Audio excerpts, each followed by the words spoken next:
Today we're going to talk about the tool my students have always referred to as the scary tool. I want to give you tips and pointers on how to use this tool properly so that you will hopefully grow to love it as I do. Welcome back to my channel. My name is Jana and I have over 30 years of pottery experience, including 25 years teaching pottery. I bring you pottery tips, tutorials, and demos from my straw bale homestead in the Canadian countryside. Okay, so let's talk about this tool. This is a tool that my students have always referred to as the scary tool. And I know why. It's because it can cut you and it can also cut your pieces. So one very basic thing to keep in mind is that if the edge is brand new, if you have a brand new tool, yes, it's going to be incredibly sharp. So you can take a bit of sandpaper to that edge and dull it down a little bit, making it a little bit less scary because we don't need it to be razor sharp. The second thing is, what other tools do you use in your life that are scary and potentially dangerous, but yet you've learned to master them anyway because the benefits outweigh the dangers? Probably a knife. You probably still cook meals and use a knife in your kitchen. You just know how to handle it properly. This tool is absolutely no different than that. Its benefits outweigh its dangers 100-fold. So let's talk about how to use it properly. One of the main reasons this tool can go wrong on the wheel is that you're just not handling it properly. So the direction in which the clay is coming at the tool is extremely important. You always want to have the clay flowing underneath the tool like this and never ever towards the tool. That is what will cause the tool to get caught and probably rip out of your hand, wrecking your piece and possibly hurting yourself. So if you can use this tool in a very conscious way, you have to be paying attention and having the clay only going this direction, then you'll be fine. The reason to master this tool is also because it will provide you unlimited options for shaping and creating really beautiful sharp edges on your pieces. There are wooden versions of this tool, there are rubber versions of this tool, there are all kinds of different versions of the metal tool as well. And honestly, you don't need any of them. You can just use this one simple one. I do recommend this one with the corners. This isn't any specific brand, by the way. This is just a standard pottery tool. And I do recommend buying your pottery tools through a pottery supply shop because they're going to be better quality. You could probably find these on Amazon and places like that, but why not just invest? Like, these are only a few dollars anyway. If you don't live close to a pottery shop, I'm sure it can be shipped to you. The reason I don't think you need any other version of this tool than this one simple version is because this does it all. Because it's flexible, you can bend it in so many different ways and get so many different shapes out of it that you really just need the one tool. If you're looking for a flatter surface, you of course have this flat edge. You can also hold this tool in a way that it's almost laying flat along the clay surface, and that will give you a very flat, smooth surface. For instance, if you're doing the bottom of a plate, that's what I use. I just hold it in that way. Because you can hold it in so many different ways, it's like getting 100 tools in one. And you really don't need anything else for shaping. I'm now going to give you a pottery demo on how to use this tool, and I'm going to show you on a bunch of different pieces that I make how I use it depending on the piece I'm throwing. And also, side note, nothing to do with that tool, I wanted to talk about my hole punch tool, which was all gunked up with clay from what I made last week.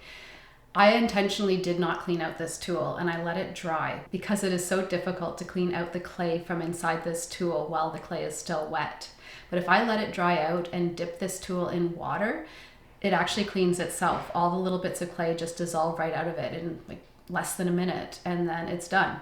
So if you have tools like this where you're trying to clean it out while the clay is wet, that can go for little extruders or little garlic presses, anything where the clay gets in all those little bits and it's not something like this where you can just wipe it clean, then let the clay dry completely and then dip it in water and you'll have it clean itself. So without further ado, I will start throwing. If you want to stick around after the throwing demo, I will also give a little quick talk about other things that I'm going to be working on.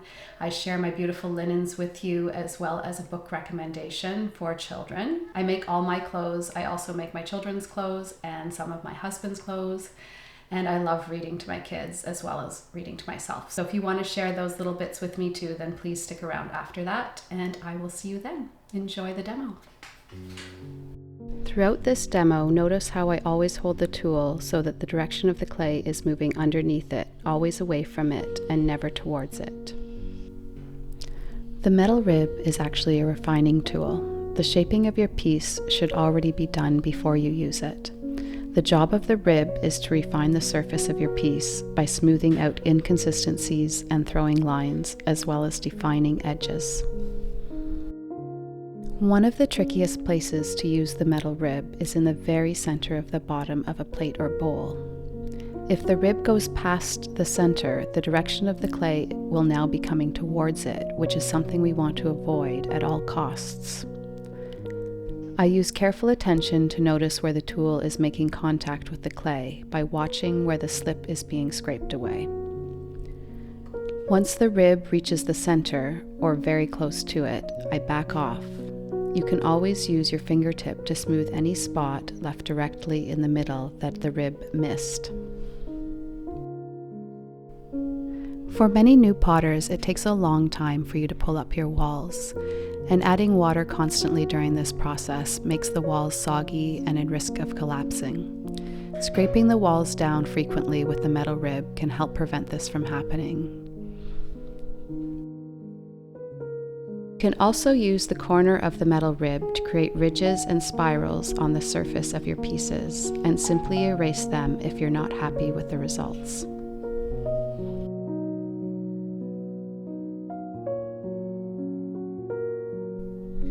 For a bellied surface, use your thumb and fingers to bend the rib into the desired curve, and then coax the wall towards it with your fingertips of your other hand.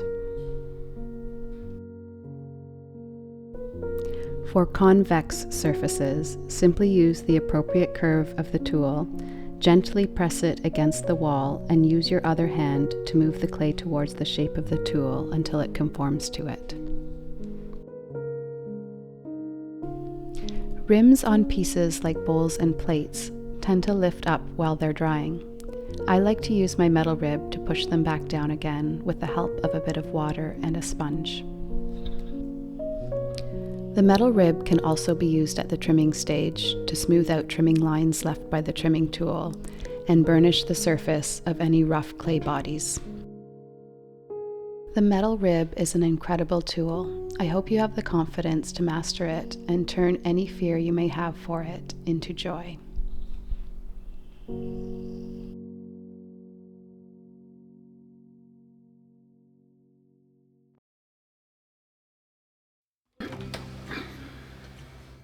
So I thought I would do this little outro perched in the kitchen here of one of my guest suites so I can show you these tiles. These tiles I made with a mold off of an original that I had made. So I made an original tile by rolling out a slab and then taking strips of other slabs, which I scored and slipped onto the original slab to get these layers and depths. And I also did some carving into the original slab to get some recessed edges. And then I took a plaster casting of that original tile. So I only ever made one tile. And then with that plaster casting, I was able to push clay into it, smooth out the back, and pop them out. So if you're considering doing some renovations or you would like to create your own backsplash, there are many different ways to make tiles. This is a more complicated way, but you can also just roll out slabs, texture them or not, and cut them into different shapes. So just something to put out there. If you're feeling inspired to do that, please let me know how it goes. This week I am not sewing anything yet, but I hope to. But I wanted to show you the stack of linens that I will be sewing from in the coming months. This is a stack I've been collecting over years, and these are all Merchant and Mills. Merchant and Mills creates incredibly gorgeous fabrics. They are very pricey, so I always wait for them to go on sale, but I never regret buying good quality, especially when it comes to fabrics and natural materials. So I have to do my taxes as well this week, so I'm not sure how much sewing I'm going to get done because that's going to take up some extra time. But I'm hoping that next week when I make another video that you will see me in a new shirt with this beautiful linen. I'm hoping to start with a very simple shirt pattern that I've made several times before and my older copies of it are wearing out. It's the Common Stitch Wattlebird blouse, and it's one of my favorite. Not very practical for working on the wheel because the sleeves don't roll up very easily, but really practical for days that you're not working on the wheel. And my book recommendation this week, I'm just doing one just to keep things simple, again taxes, is Miss Rumphius. If you don't know this picture book, do yourself a favor and get acquainted with it. It's a story of a little girl who grows up and experiences all the things that she wants to in life, and her one main goal that she's left with at the end is a way to make the world more beautiful. And it's something that she passes along to her little niece in the end. This story, I think, has a special place in my heart. Not only is it beautifully written with incredibly gorgeous pictures, but just the idea of having your life's purpose be to create more beauty in the world. I really resonate with that one. That is my life's purpose, I know, is to create beauty and also hopefully inspire other people to create beauty in their lives. So Ms. Rumphius is my book recommendation for this week. Thank you so much for spending this time with me. I always appreciate your time, and I am honored that you're here. If you would like to share any of your recommendations below, please do. I always love hearing what people are reading and making. And if you have any comments about the pottery portion of the video, please let me know as well. I will do my best to answer any questions you have. And if you have anything that you would like for future videos, I will keep that in mind.